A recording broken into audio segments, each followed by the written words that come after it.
Perkenalkan, saya Tri Mulyani, JKP Angkatan 7, SLBD 1 YPAC Surakarta. Pada kesempatan ini, saya akan menyampaikan koneksi antar materi pada modul 3.1.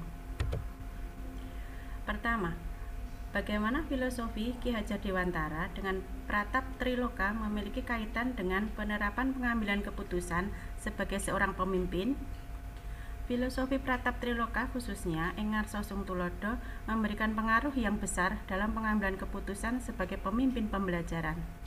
Ki Hajar Dewantara berpandangan bahwa sebagai seorang guru, kita harus memberikan tauladan atau contoh praktik baik kepada murid. Dalam setiap pengambilan keputusan, seorang guru harus memberikan karsa atau usaha keras sebagai wujud filosofi Pratap Triloka ing Madya Mangunkarsa, dan pada akhirnya guru membantu murid untuk dapat menyelesaikan atau mengambil keputusan terhadap permasalahannya secara mandiri. Guru hanya sebagai pamong yang mengarahkan murid menuju kebahagiaan. Hal ini sesuai dengan filosofi Pratap Triloka Tutwuri Handayani. Pertanyaan kedua, bagaimana nilai-nilai yang tertanam dalam diri kita berpengaruh kepada prinsip-prinsip yang kita ambil dalam pengambilan suatu keputusan? Setiap guru seyogyanya memiliki nilai-nilai positif yang sudah tertanam dalam dirinya. Nilai-nilai positif yang mampu mempengaruhi dirinya untuk menciptakan pembelajaran yang berpihak kepada murid. Nilai-nilai yang akan membimbing dan mendorong pendidik untuk mengambil keputusan yang tepat dan benar. Nilai-nilai positif tersebut seperti mandiri, reflektif, kolaboratif, inovatif, serta berpihak kepada murid. Nilai-nilai tersebut merupakan prinsip yang dipegang teguh ketika kita berada dalam posisi yang menuntut kita untuk mengambil keputusan dari dua pilihan yang secara logika dan rasa keduanya benar. Berada situasi dilema etika, yaitu benar versus benar, atau berada dalam dua pilihan antara benar melawan salah atau bujukan moral yang menuntut kita untuk berpikir secara seksama untuk mengambil keputusan yang benar. Keputusan tepat yang diambil tersebut merupakan buah dari nilai-nilai positif yang dipegang teguh dan dijadikan jalan oleh kita. Nilai-nilai positif akan mengarahkan kita dalam mengambil keputusan dengan resiko yang sekecil-kecilnya. Keputusan yang mampu memunculkan kepentingan dan keberpihakan kepada peserta didik. Nilai-nilai positif mandiri, reflektif, kolaboratif, inovatif, serta berpihak kepada murid adalah manifestasi dari pengimplementasian kompetensi sosial emosional, kesadaran diri, pengelolaan diri, kesadaran sosial, dan keterampilan berinteraksi sosial dalam mengambil keputusan secara berkesadaran penuh untuk meminimalisir kesalahan dan konsekuensi yang akan terjadi. Bagaimana materi pengambilan keputusan berkaitan dengan kegiatan coaching atau bimbingan yang diberikan pendamping atau fasilitator dalam perjalanan proses pembelajaran kita, terutama dalam pengujian pengambilan keputusan yang telah kita ambil? Apakah pengambilan keputusan tersebut telah efektif? Masihkah ada pertanyaan-pertanyaan dalam diri kita atas pengambilan keputusan tersebut? Hal-hal ini tentunya bisa dibantu oleh sesi coaching yang telah dibahas pada sebelumnya. Coaching adalah keterampilan yang sangat penting dalam menggali suatu masalah yang sebenarnya terjadi, baik masalah dalam diri kita maupun masalah yang dimiliki orang lain. Dengan langkah coaching Tirta, kita dapat mengidentifikasi masalah apa yang sebenarnya terjadi dan membuat pemecahan masalah secara sistematis. Konsep coaching Tirta sangat ideal apabila dikombinasikan dengan 9 langkah konsep pengambilan dan pengujian keputusan sebagai evaluasi terhadap keputusan yang kita ambil. Bimbingan yang telah dilakukan oleh pengajar praktik dan fasilitator telah membantu saya berlatih mengevaluasi keputusan yang telah saya ambil. Apakah keputusan tersebut sudah berpihak kepada murid? Sudah sejalankah dengan nilai-nilai kebijakan universal? Dan apakah keputusan yang saya ambil tersebut akan dapat saya pertanggungjawabkan? Tirta merupakan model coaching yang dikembangkan dengan semangat merdeka belajar. Model Tirta menuntut guru untuk memiliki keterampilan coaching. Hal ini penting mengingat tujuan coaching adalah untuk melejitkan potensi murid agar menjadi lebih merdeka. Tirta adalah satu model coaching yang diperkenalkan dalam program pendidikan guru penggerak saat ini. Tirta dikembangkan dari model GROW, GROW adalah akronim dari Goal, Reality, Option, dan Will. Goal atau tujuan. Coaching perlu mengetahui apa tujuan yang hendak dicapai coachee dari sesi coaching ini. Reality atau hal-hal yang nyata. Proses menggali semua hal yang terjadi pada diri coachee. Option atau pilihan. Coach membantu coachee dalam memilah dan memilih hasil pemikiran selama sesi yang nantinya akan dijadikan sebuah rancangan aksi. Will atau keinginan untuk maju, yaitu komitmen coachee dalam membuat sebuah rencana aksi dan menjalankannya. Bagaimana kemampuan guru dalam mengelola dan menyadari aspek sosial emosionalnya akan berpengaruh terhadap pengambilan suatu keputusan, khususnya masalah dilema etika. Sebagai seorang pendidik, kita harus mampu menjembatani perbedaan minat dan gaya belajar murid di kelas, sehingga dalam proses pembelajaran murid mendapatkan pembelajaran yang menyenangkan dan sesuai dengan profil belajar mereka. Untuk itu diperlukan pengambilan keputusan yang tepat agar seluruh kepentingan murid dapat terakomodir dengan baik. Kompetensi sosial emosional diperlukan agar guru dapat fokus memberikan pembelajaran dan dapat mengambil keputusan dengan tepat dan bijaksana, sehingga dapat mewujudkan merdeka belajar di kelas maupun di sekolah. Bagaimana pembahasan studi kasus yang fokus pada masalah moral atau etika kembali kepada hal-hal nilai yang dianut seorang pendidik. Pengambilan keputusan yang tepat terkait dengan kasus-kasus pada masalah moral atau etika dapat dicapai jika dilakukan melalui 9 langkah pengambilan keputusan dan pengujian keputusan. Keseluruhan langkah pengambilan keputusan ini akan kembali kepada nilai-nilai yang dianut oleh seseorang pendidik. Pendidik yang menganut nilai taat pada peraturan, maka akan cenderung mengambil keputusan berdasarkan prinsip berpikir berbasis peraturan. Sedangkan pendidik yang menganut nilai rasa peduli, maka akan cenderung mengambil keputusan berdasarkan prinsip berpikir berbasis rasa peduli.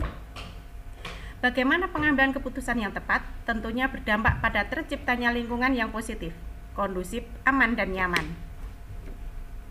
Pengambilan keputusan yang tepat terkait kasus-kasus pada masalah moral atau etika hanya dapat dicapai jika dilakukan melalui 9 langkah pengambilan dan pengujian keputusan.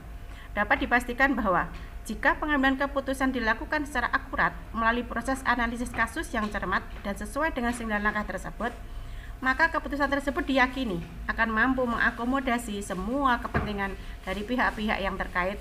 Maka hal tersebut akan berdampak pada terciptanya lingkungan yang positif, kondusif, aman, dan nyaman. Apakah tantangan-tantangan di lingkungan Anda untuk dapat menjalankan pengambilan keputusan terhadap kasus-kasus dilema etika ini? Adakah kaitannya dengan perubahan paradigma di lingkungan Anda? Jawaban saya yaitu iya. Kesulitan muncul karena masalah perubahan paradigma dan budaya sekolah yang sudah dilakukan selama bertahun-tahun. Di antaranya adalah sistem yang kadang jika memaksa guru untuk memilih pilihan yang salah atau kurang tepat dan tidak berpihak kepada murid.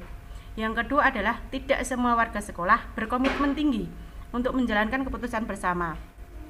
Yang ketiga, keputusan yang diambil kadangkala tanpa sepenuhnya melibatkan guru sehingga muncul banyak kendala-kendala dalam proses pelaksanaan pengambilan keputusan. Apakah pengaruh pengambilan keputusan yang kita ambil ini dengan pengajaran yang memerdekakan murid kita? Apakah kita memutuskan pembelajaran yang tepat untuk potensi murid kita yang berbeda-beda? Menurut pendapat saya, semua tergantung kepada keputusan seperti apa yang diambil. Apabila keputusan tersebut sudah berpihak kepada murid, dalam hal ini tentang metode yang digunakan oleh guru, media dan sistem penilaian yang dilakukan yang sudah sesuai dengan kebutuhan murid, maka hal ini akan dapat memerdekakan murid dalam belajar dan pada akhirnya murid dapat berkembang sesuai dengan potensi dan kodratnya.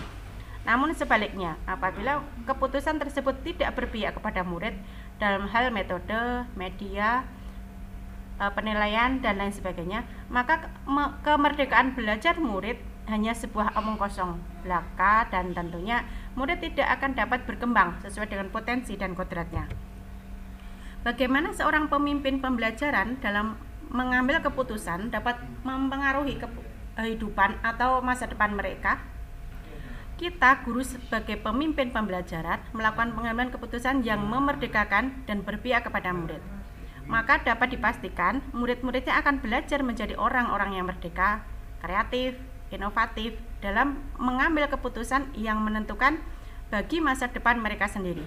Di masa depan, mereka akan tumbuh menjadi pribadi-pribadi yang matang, penuh pertimbangan dan cermat dalam mengambil keputusan penting bagi kehidupan dan pekerjaannya.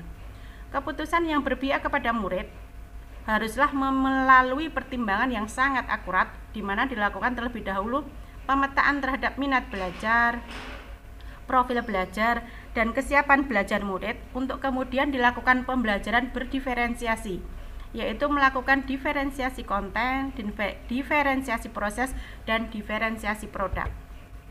Apakah kesimpulan akhir yang dapat Anda tarik dari pembelajaran modul materi ini dan keterkaitannya dengan modul-modul sebelumnya? Kesimpulan yang didapat dari pembelajaran modul ini yang dikaitkan dengan modul-modul sebelumnya adalah pengambilan keputusan adalah suatu kompetensi atau skill yang harus dimiliki oleh guru dan harus berlandaskan kepada filosofi Ki Hajar Dewantara yang dikaitkan dengan pemimpin pembelajaran. Pengambilan keputusan harus berdasarkan pada budaya positif dan menggunakan alur bagja yang akan mengantarkan pada lingkungan yang positif, kondusif, aman dan nyaman atau well-being. Dalam pengambilan keputusan, seorang guru harus memiliki kesadaran penuh atau mindfulness untuk mengantarkan muridnya menuju profil pelajar Pancasila. Dalam perjalanannya menuju profil pelajar Pancasila ada banyak dilema, etika, dan bujukan moral, sehingga diperlukan panduan 9 langkah pengambilan dan pengujian keputusan untuk memutuskan dan memecahkan suatu masalah agar keputusan tersebut berpihak kepada murid demi terwujudnya merdeka belajar. Sejauh mana pemahaman Anda tentang konsep-konsep yang telah Anda pelajari di modul ini, yaitu dilema etika dan bujukan moral, 4 paradigma pengambilan keputusan, 3 prinsip pengambilan keputusan, dan 9 langkah pengambilan dan pengujian keputusan? Adakah hal-hal yang menurut Anda di luar dugaan? Berdasarkan apa yang sudah saya pelajari di modul 3.1 ini, saya mampu membedakan antara dilema etika dan bujukan moral, di mana dilema etika merupakan situasi di mana terjadi pertentangan dua kebenaran atau benar versus benar, sementara bujukan moral ada situasi di mana terjadi sebuah pertentangan, yaitu benar melawan salah, sehingga saya menyadari ada benang merah antara keduanya. Hal yang tidak terduga adalah pada saat awal saya mempelajari dilema etika, saya merasa terjebak dalam menentukan sebuah kasus antara bujukan moral dan dilema etika. Justru ada kasus dilema etika yang saya kategorikan menjadi bujukan moral, sehingga saya merasa keputusan saya selama ini yang membuat saya sebelum mempelajari modul ini cenderung kaku atau hanya berbasis pada peraturan, sehingga saya merasa melenceng dari aturan yang sulit. Ketika mempelajari dilema etika, saya merasa ada kalanya kita perlu melenceng dari aturan untuk kemaslahatan yang lebih besar, sehingga paradigma pengambilan keputusan dalam mengambil keputusan yang berhubungan dengan dilema etika sangatlah penting dilakukan. Begitu pula 9 langkah pengambilan dan pengujian keputusan adalah langkah yang sangat runut dan terarah, yang sangat berguna dalam mengambil keputusan dan menguji keputusan yang saya ambil. Sebelum mempelajari modul ini, pernahkah Anda menerapkan pengambilan keputusan sebagai pemimpin dalam situasi moral dilema? Bila mana pernah, apa bedanya dengan apa yang Anda pelajari di modul ini? Sebelum mempelajari modul ini, saya pernah mengalami masalah yang berhubungan dengan dilema etika. Keputusan yang saya ambil pada saat itu sering berdasarkan pada intuisi saya atau berdasarkan nilai-nilai yang saya pegang dan juga berdasarkan kepedulian kepada orang lain. Sehingga ketika saya mempelajari modul 3.1 ini, saya merasa care-based thinking adalah sebagai sebuah prinsip yang dipakai secara umum dalam mengambil keputusan, terutama yang berhubungan dengan masalah dilema etika. Sedangkan untuk kasus bujukan moral atau moral dilema, saya pernah berada dalam situasi tersebut. Namun ketika itu terjadi, saya berusaha mengambil keputusan dengan memikirkan dan menganalisis salah dan benar dari situasi yang saya hadapi. Dan saya mengambil keputusan dengan meminta second opinion dari teman sejawat ataupun keluarga yang saya anggap lebih berpengalaman atau sebagai panutan saya. Walaupun langkah pengambilan keputusan saya tidak sama persis seperti konsep yang saya pelajari di modul, namun ada unsur kesamaan, yaitu menganalisis unsur kebenaran lawan kesalahan dan juga uji panutan atau idola. Bagaimana dampak mempelajari konsep ini buat Anda? Perubahan apa yang terjadi pada cara Anda dalam mengambil keputusan sebelum dan sesudah mengikuti pembelajaran modul ini? Dampak yang saya rasakan setelah mempelajari modul 3.1 ini, saya merasa lebih percaya diri dalam mengambil keputusan, terutama sebagai pemimpin pembelajaran. Saya lebih percaya diri karena bisa memusatkan keputusan yang saya ambil tepat atau efektif karena sudah melalui proses pengujian keputusan yang terdiri dari 9 langkah tersebut. Walaupun saya juga harus tetap belajar dan sharing kepada teman sejawat yang sudah berpengalaman untuk memastikan keputusan saya sesuai atau tidak dan tepat atau tidak. Saya juga merasakan mendapat pengetahuan yang berharga, terutama sebagai individu dalam memandang permasalahan yang saya hadapi. Seberapa penting mempelajari topik modul ini bagi Anda sebagai seorang individu dan Anda sebagai seorang pemimpin? Menurut saya, pengetahuan tentang pengambilan keputusan ini sangat penting bagi saya, sehingga saya bisa mengambil keputusan yang tepat dan efektif, serta tidak gegabah dalam mengambil keputusan baik sebagai individu maupun sebagai pemimpin pembelajaran di sekolah. Sebelum saya mendapat pengetahuan tentang pengambil keputusan ini, saya merasa bahwa banyak hal atau keputusan yang saya buat selama ini tidak berdasar alur pemikiran yang jelas dan terstruktur, sehingga setelah mendapat materi dari modul 3.1 mengenal bagaimana prinsip pengambilan keputusan yang tepat, pola pengambilan keputusan, serta membedakan antara dilema etika dan bujukan moral, serta penggunaan 9 langkah pengambilan keputusan, membuat saya semakin mantap dan percaya diri untuk bisa mengambil keputusan yang tepat. Walaupun saya harus lebih banyak lagi berlatih lagi dan belajar lagi untuk melatih kemampuan pengambilan keputusan ini dan menerapkan ilmu yang sudah saya peroleh. Salam guru hebat. Terima kasih, semoga bermanfaat.